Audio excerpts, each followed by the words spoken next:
Welcome back, everybody. Today we're doing a deep dive into something pretty big. It's been making headlines and sparking a lot of debate. It's the efforts to dismantle USAID and other U.S. foreign aid institutions under the Trump administration. You send over a ton of articles and reports and analyses. It really paints a complex picture of what happened. We're talking budget cuts, policy shifts, personnel, changes, the whole nine yards. And it seems like all of this had ripple effects on everything, from global health programs to America's place in the world. Yeah, one of the things that really jumped out from all these sources is just how broad these efforts were. It wasn't just about cutting budgets, although that's definitely a huge part of it. It's about reshaping the entire purpose of American foreign policy. So where do we even begin with all of this? Well, I think it's important to start with the budget cuts, because those really set the stage for everything else that follows. What's interesting is that the Trump administration's efforts to slash funding for foreign aid, it started almost right away. Like in the very first budget proposal in 2017, there was a proposed cut of 30 to 37% to both the State Department and USAID. Wow, so right out of the gate, just a huge reduction. Was that just a one-time thing, or did that kind of become a pattern? Unfortunately, it was a recurring theme throughout Trump's presidency. Every year, similar cuts were proposed. And not just to USAID, it targeted other agencies involved in, global health and development. For example, in the FY 2020 budget, the administration wanted to cut $1.35 billion from PEPFAR. That's the President's Emergency Plan for AIDS Relief. It's one of the most successful global health initiatives in history. And then in the FY 2021 budget, they went after the World Health Organization. They proposed a 40% cut to their funding. It's like they were systematically trying to defund these organizations. Yeah. But weren't those just proposals? Did those cuts actually happen? Well, Congress pushed back on a lot of them, especially the ones related to global health. But even if they didn't get every single cut they wanted, this constant pressure on the budgets, it created this climate of uncertainty and instability that made it really hard for these agencies to actually operate effectively. It's almost like death by a thousand cuts. Mm-hmm. But aside from all the budget battles, were there other ways that the administration tried to dismantle these institutions? Oh, absolutely. In January 2025, the administration announced this 90-day freeze on all foreign aid funding. And this wasn't just a proposal. This was an executive action. And it just brought USAID to a grinding halt. Ongoing projects had to shut down, contracts were canceled, staff were laid off. Yes, some critical programs eventually got waivers, but the damage was already done. I mean, the disruption was massive, and the impact on morale was devastating. So that freeze really threw a wrench into everything. So we got budget cuts and funding freezes. Yeah. What else? Yeah, along with the funding cuts, the administration also made all these policy changes that really changed how USAID and other agencies could operate. One of the most controversial examples is the Global Gag Rule. They brought it back and expanded it. This policy bans foreign NGOs from getting U.S. funding if they provide or even just counsel on abortion services. Well, I remember that being a big deal.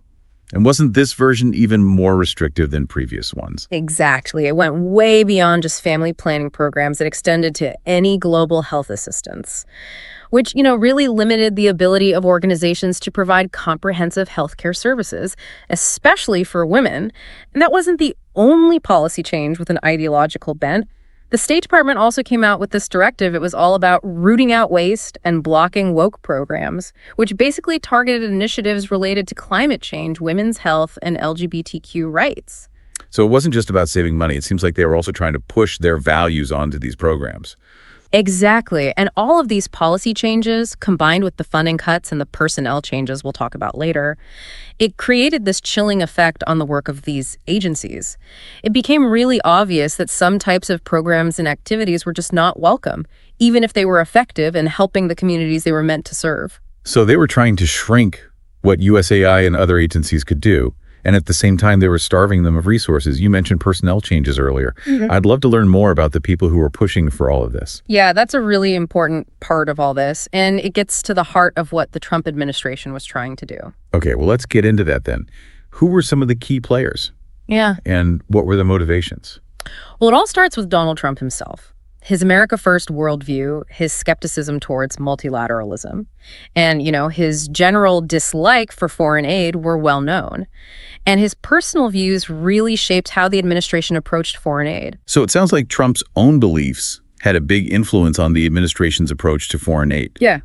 But was he making all the decisions, or were there other people who played a role in this? Well, while Trump's ideology set the tone, he relied on a bunch of people to actually make it happen. And what's interesting is that many of these individuals, they're all really hardcore fiscal conservatives with very little experience in diplomacy or development. Interesting. So a bunch of budget hawks in charge of foreign policy.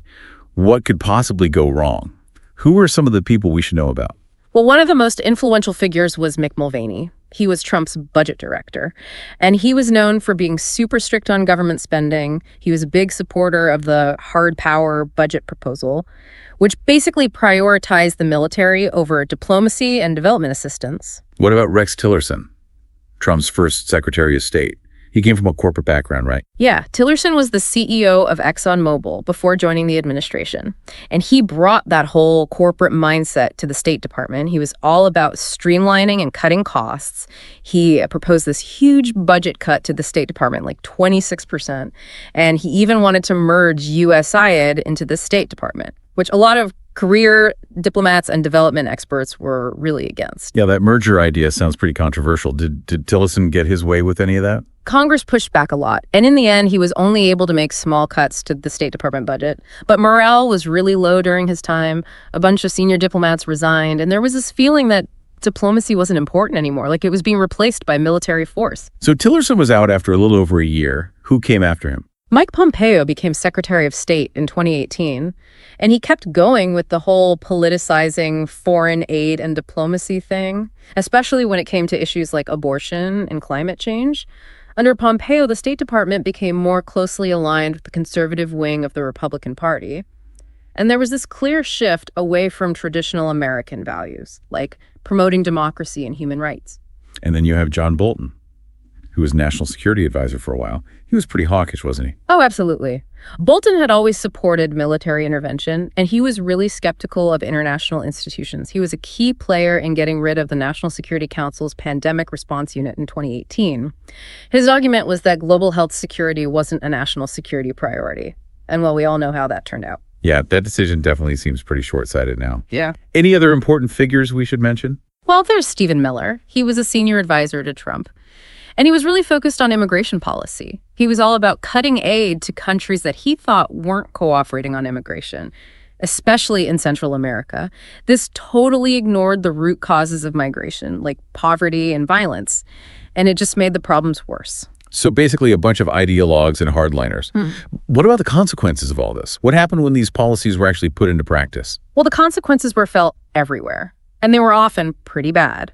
One of the most immediate and scary impacts was on global health, like the cuts to PEPFAR. They threatened to undo decades of progress in fighting HIV/AIDS. Clinics had to close, medication supplies were disrupted, prevention programs were scaled back, which led to more infections and deaths, especially in sub-Saharan Africa. That's awful. And then there's the COVID-19 pandemic. You mentioned they got rid of the Pandemic Response Unit. Did that actually have a real impact on how the U.S. responded? I think there's a good argument to be made that it did. I mean, there wasn't a dedicated team focused on pandemic preparedness. Plus, they cut the CDC's global disease monitoring programs. So the U.S. wasn't prepared at all when the outbreak happened.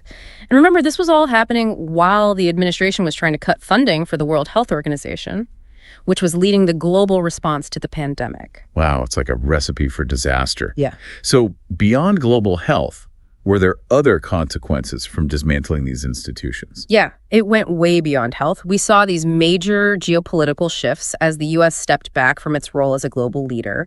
China and Russia were super quick to take advantage of this. They started providing aid and investment to countries where the U.S. had pulled back. So the U.S. basically just handed over its influence. Yeah. Can you give some specific examples of how China and Russia filled that void? Sure. So China, with its Belt and Road Initiative, they put billions of dollars into infrastructure projects across Africa, Asia, and Latin America. So they positioned themselves as this major development partner in areas where the U.S. had left. They also did a lot of vaccine diplomacy, offering COVID-19 vaccines to countries that were struggling to get them, often with strings attached, of course. And then Russia, they focused on expanding their military influence, providing weapons and training to regimes the U.S. had shunned, and they increased their presence in places like Syria and Libya. It's like the U.S. was just giving away its power. What was the impact on America's relationships with its allies? Well, America's traditional allies felt abandoned, and they weren't sure if the U.S. was still committed to their security and well-being. All the empty ambassador positions, the lack of diplomatic engagement, and all the unpredictable foreign policy decisions. It just created a lot of unease and distrust. Like Australia, for example, they were openly worried about the U.S. commitment to the Asia-Pacific region after the Trump administration left the ambassador position in Canberra empty for 2 years. So it wasn't just about the budget cuts. It was about a fundamental shift in how America approached the world. Exactly. And the shift had a big impact on America's soft power, its ability to influence other countries without using force. The U.S. had this reputation as being a reliable partner, a champion of democracy and human rights, and a provider of assistance when it was really needed. But what the Trump administration did really damaged that reputation. It made it much harder for the U.S. to promote its interests and values around the world. It's a real shame. Yeah. So much damage in such a short time. And I imagine all this had consequences for the U.S. at home, too, right? Oh, definitely. A lot of people think foreign aid is just about helping other countries, but it actually helps the U.S. too. For example, when you cut foreign aid, people in the U.S. lose their jobs. Not just in government agencies, but also in the private sector. Companies that provide goods and services related to development assistance lose contracts. And when you neglect diplomacy and development, you risk making global problems worse, like poverty, conflict, and climate change, which can make things more unstable and dangerous everywhere, leading to increased migration, humanitarian crises, and even terrorism, all of which can directly affect the U.S. It's like the classic example of how short-term thinking can have long-term consequences. Exactly. And it's important to remember that all of this, the dismantling of USAID and other foreign aid institutions, it didn't happen out of nowhere. It was part of this bigger plan by the Trump administration to undermine what they saw as the deep state. All the career bureaucrats and experts within government agencies who they thought were working against them. Can you explain that a bit more? What exactly did they mean by deconstructing the administrative state? Basically, it was about making government smaller and less powerful, getting rid of regulations and appointing people who were loyal to Trump instead of experts to important positions. The goal was to weaken these institutions, to make it harder for them to do their jobs, and to make them do whatever the president wanted. So it was about consolidating power and getting rid of any institutions that got in their way. Exactly. And this had a terrible effect on the morale and expertise within these agencies. A lot of experienced professionals left, and they were replaced with political appointees who didn't know how to do the job. Sounds like a recipe for disaster. Yeah. So we've seen the consequences around the world and at home, but who really benefited from all of this? That's a complicated question. There isn't one simple answer.